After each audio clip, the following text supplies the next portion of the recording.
Hello and welcome to the next topic of our chapter lenses. Lens का नाम सुनते ही हमारे दिमाग में सबसे पहले क्या आता है, या तो लैब में रखे हुए माइक्रोस्कोप के लेंस या हमारी आईज में यूज होने वाले कॉन्टेक्ट लेंस। तो ये लेंस है क्या?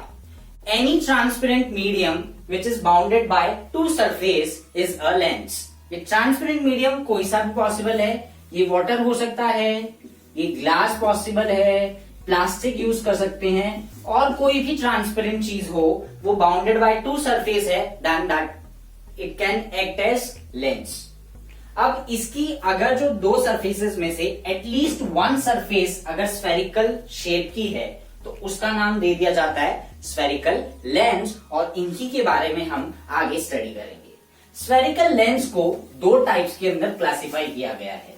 जैसे कॉनकेव और कॉन्वेक्स मिरर थे, उसी तरह से हमारे यहाँ पर कॉन्वेक्स लेंस और कॉनकेव लेंस है। इनके एक नाम और हैं दोनों के। कॉनकेव लेंस जो है वो हमारा कन्वर्जिंग लेंस है, और कॉनकेव लेंस है that is diverging lens.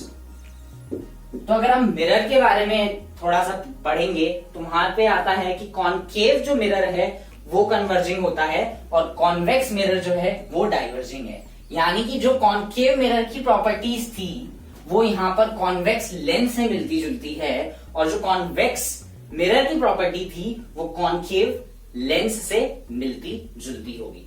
What is convex lens? दो कॉन्वेक्स सरफेसेस से ये बना हुआ है लेंस है, जिसको बोलते हैं हम लोग कॉन्वेक्स लेंस। इसी तरीके से हमारे पास में कॉनकेव लेंस भी है, that is concave lens, and this is convex lens. अब अगर हम यहां से देखें तो इसकी दोनों सरफेस क्या है, बेंड है, दोनों सरफेस में कर्व हैं, यहां पर भी इसकी दोनों सरफेस में कर्व है। अब हमने जैसे मिरर में बनाया था कि जहां पर कर्व्स थी हमने एक इमेजिनरी स्फीयर ड्रॉ किया था, तो यहां पर भी एक इमेजिनरी स्फीयर ड्रॉ कर सकते हैं। लेकिन यहाँ कितने स्फीयर ड्रॉ किए जा सकते हैं? यहाँ पर दो स्फीयर की पॉसिबिलिटीज है, एक इस तरफ और एक इस तरफ। सेम इसके अंदर पॉसिबल है, कॉनकेव के अंदर। इधर बनाएंगे तो एक सर्कल इस तरफ से कंप्लीट होगा और एक सर्कल यहाँ पर इस तरफ से कंप्लीट होगा। ठीक है, अब कुछ टर्म्स के बारे में यहाँ पे बात करते हैं। ये वाला जो सेंटर है इसको नाम दिया जाता है ऑप्टिकल सेंटर, एंड इसका सिंबल है O। जैसे पोल था that is centre part of reflecting surface, यहाँ पर ऑप्टिकल सेंटर है, ये हमारे लेंस का क्या है? सेंटर पार्ट है, एकदम सेंटर में प्रेजेंट होता है, उसको बोलते हैं ऑप्टिकल सेंटर। अब दो कर्व्स हैं तो नेचुरल बात है कि दो सेंटर ऑफ कर्वेचर भी होंगे। तो एक सेंटर ऑफ कर्वेचर यहां होता है C1 और एक सेंटर ऑफ कर्वेचर यहां होता है C2। An imaginary line which is passing from centre of curvature and optical centre is known as principal axis. तो यहां पर भी दो पॉसिबल हैं, C1 एंड C2। और दो सेंटर ऑफ कर्वेचर्स हैं तो दो क्या होंगे हमारे पास में? फोकस होंगे। यहाँ पे आ गया F1 और इस तरफ क्या हो गया? F2। यहाँ पर क्या आ गया? F1 और यहाँ पर क्या आ गया? F2। जो सारी टर्म्स हैं बाकी सारी सेम है, केवल एक डिफरेंस है। मिरर के केस में P स्टैंड्स फॉर पोल, और यहाँ पर वो काम ऑप्टिकल सेंटर करेगा। बाकी focus, centre of curvature, focal length सब कुछ यहाँ पर भी सेम है जैसे मिरर के केस में थी। अब बात करते हैं, यहाँ पर दो फोकस हैं, दो सेंटर ऑफ कर्वेचर हैं, तो इनमें से कौन सा लेके हम लोग काम करेंगे? देखो ये दोनों फोकस हैं, इसमें भी दो फोकस है, इसमें भी दो फोकस हैं। जो काम एक नॉर्मल फोकस का होता है वो काम यहाँ पर दोनों फोकस करेंगे, लेकिन कॉन्वेक्स लेंस के केस में ये जो F2 है, ये F2 जो है ये हमारा प्राइमरी फोकस कहलाएगा, या मेन फोकस जो है हम लोग इसको लेते हैं। यहां पर F1 जो है ये हमारा मेन फोकस की तरह काम करेगा या फिर प्राइमरी फोकस होगा। नो डाउट कोई डिफरेंस नहीं प्रॉपर्टीज में, जो काम ये फोकस कर रहा है वो काम ये फोकस भी करेगा, लेकिन हम हमारा ऑब्जेक्ट क्या रखते हैं? हमेशा राइट हैंड साइड में रखते हैं, इसीलिए इस केस में F2 को प्राइमरी फोकस बोला गया है और इस केस में F1 को प्राइमरी फोकस बोला है। अब हम बात करते हैं कि ये इसको कन्वर्जिंग क्यों बोला है और इसको डाइवर्जिंग क्यों बोला है। ये हमारे पास में कॉन्वेक्स लेंस है, ठीक है। अब कॉन्वेक्स लेंस में क्या होगा, जब भी रेज आएंगी ये से टकरा कर क्या होंगी, सेम रूल एप्लीकेबल है यहाँ पर। All the rays which are parallel to principal axis after refraction, reflection की जगह यहाँ पर क्या आ जाएगा, refraction, they passes from focus. ये सारी के सारी क्या होंगी, किसी एक पॉइंट पर कन्वर्ज होंगी। इसी वजह से इसका नाम दिया है कन्वर्जिंग लेंस। तो डाइवर्जिंग प्रॉपर्टीज भी देखते हैं अब हम।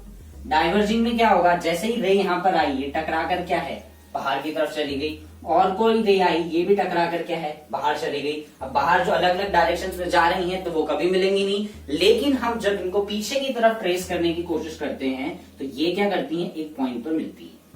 तो ये जो लेंस है ये क्या करता है, इनको स्प्रेड आउट कर देता है, इसी वजह से इसको बोला गया है डाइवर्जिंग लेंस। और ये वाला जो लेंस है ये इनको क्या कर देगा, कन्वर्ज कर देगा, इसी वजह से इसको बोलते हैं कन्वर्जिंग लेंस। जिस तरह से हमने कॉनकेव और कॉन्वेक्स मिरर के अंदर बनाए थे रे डायग्राम्स, उसी तरीके से जो रूल्स हैं, जो तरीका है, वो लेंस के अंदर भी एप्लीकेबल है। तो सबसे पहले बात करते हैं हम लोग फर्स्ट केस के लिए। उसमें हमने कहा था कि जितनी भी rays parallel to principal axis होती हैं वो क्या होती हैं, या तो वो वर्चुअली या फिर इन एक्चुअल एक पॉइंट पर कन्वर्ज होती है आफ्टर रिफ्लेक्शन। तो यहाँ पर रिफ्लेक्शन की जगह क्या कॉन्सेप्ट है, रिफ्रैक्शन। तो जितनी भी रेज आ रही हैं आपके पैरेलल टू प्रिंसिपल एक्सिस हैं, after refraction they will pass from focus. तो यहाँ पर हमारे पास में क्या है, फोकस है। तो जितनी भी रेज आ रही हैं वो कहां से पास होगी, फोकस से पास होगी। अब जरूरी नहीं है कि ये वाला, अब हम देखते हैं कि ये वाला जो फोकस है इस तरफ, ये क्या काम कर रहा है। हमारे लिए जनरली जो ऑब्जेक्ट होता है वो हमेशा लेफ्ट साइड में रखा जाता है, लेकिन इन केस आपने ऑब्जेक्ट को यहां रख रखा है तो रेज ऐसे ट्रेवल करेंगी इस डायरेक्शन में। इनकी डायरेक्शन मार्क कर लेते हैं। इस वक्त ये वाला जो फोकस है ये वो वही काम करेगा जो फोकस ये वाला कर रहा था, यानी rays parallel to principal axis है, after refraction they will pass from focus. तो काम दोनों का सेम ही है, लेकिन हम हमेशा ऑब्जेक्ट लेफ्ट हैंड साइड में रखते हैं, इसी वजह से इस केस में ये वाला जो फोकस होता है वो हमारा प्राइमरी फोकस होता है। अब इसके केस में कैसे कौन होगा, ये रेस को क्या करता है, ये रेस को डाइवर्ज करेगा। सेंटर में हमारा ऑप्टिकल सेंटर है, यहां पर क्या होगा आपका फोकस, और यहां पे भी क्या होगा फोकस, F1 एंड F2।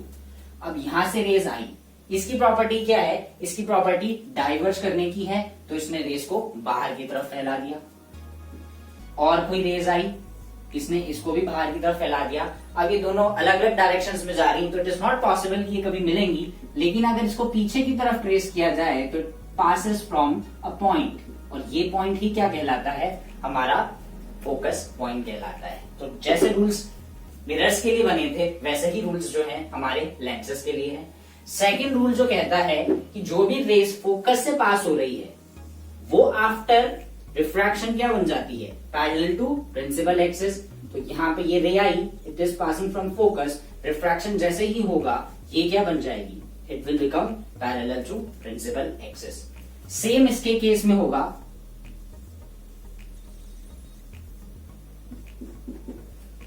अब इसके केस में कैसे बात करेंगे, इस केस में हम बात कर रहे हैं कि जो भी रेज हमें ऐसा लग रहा है कि वो फोकस से पास हो रही है, वो रिफ्रैक्शन के बाद में क्या बन जाएगी, it will become parallel to principal axis. जैसे ही कोई रे आई, अब ये वाली रे क्या होगी, अगर हमें ऐसा लग रहा है कि it is passing from focus, तो रिफ्रैक्शन के बाद में ये क्या होगी, it becomes parallel to principal axis. यानी कि जो सेट ऑफ रूल्स आपने पहले बनाए थे वो ही यहाँ पर है, केवल एक हल्का सा डिफरेंस, पी की जगह यहाँ पर क्या है, ऑप्टिकल सेंटर है, तो वहां पर आ जाता है। यहाँ पर नेक्स्ट हमारे पास में थर्ड रूल है, जब ऑप्टिकल सेंटर से कोई रे पास हो रही है तो वो अनडिविएटेड क्या है, निकल जाती है। यानी कि ये रे ऐसे आई ऑप्टिकल सेंटर से, तो ये सीधी की सीधी चली जाएगी बिना कुछ हुए। इस केस के अंदर भी ये सेम एप्लीकेबल है। कॉनकेव लेंस के अंदर भी कोई रे आई, अगर वो ऑप्टिकल सेंटर पे स्ट्राइक कर रही है तो वो क्या होगा, अनडिविएटेडली दूसरी तरफ से निकल जाएगी, इसमें कोई डिविएशन नहीं होगा। तो ये तीन रूल्स हैं, और इन तीनों रूल्स का यूज करके हम कॉनकेव लेंस और कॉन्वेक्स लेंस के सारे तरह से इमेज फॉर्मेशन कर सकते हैं। तो नेक्स्ट क्लास में हम बात करेंगे कैसे बनाई जाती images and what about sign convention.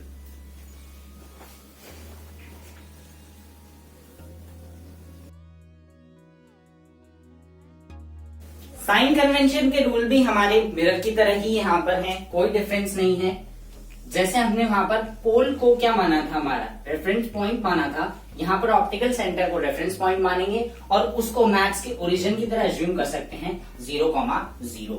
अब जितनी भी मेजरमेंट आप अपने ओरिजिन के लेफ्ट हैंड साइड करते हैं वो सारी क्या होती हैं, वो सारी की सारी नेगेटिव होती हैं। तो सेम स्ट्रक्चर जो है यहाँ पर है कि जो भी मेजरमेंट ऑप्टिकल सेंटर के लेफ्ट हैंड साइड हो रही है, यानी कि इस तरफ ऑप्टिकल सेंटर के इस तरफ जितनी भी मेजरमेंट है वो सारी क्या होंगी, नेगेटिव, और ऑप्टिकल सेंटर के इस तरफ जितनी भी मेजरमेंट है वो सारी होंगी पॉजिटिव। सेम इस केस में है, ऑप्टिकल सेंटर की left hand side positive and right hand side वो डिस्टेंस क्या हो जाएगी, sorry left hand side negative और राइट हैंड साइड वो डिस्टेंस क्या हो जाएगी, पॉजिटिव।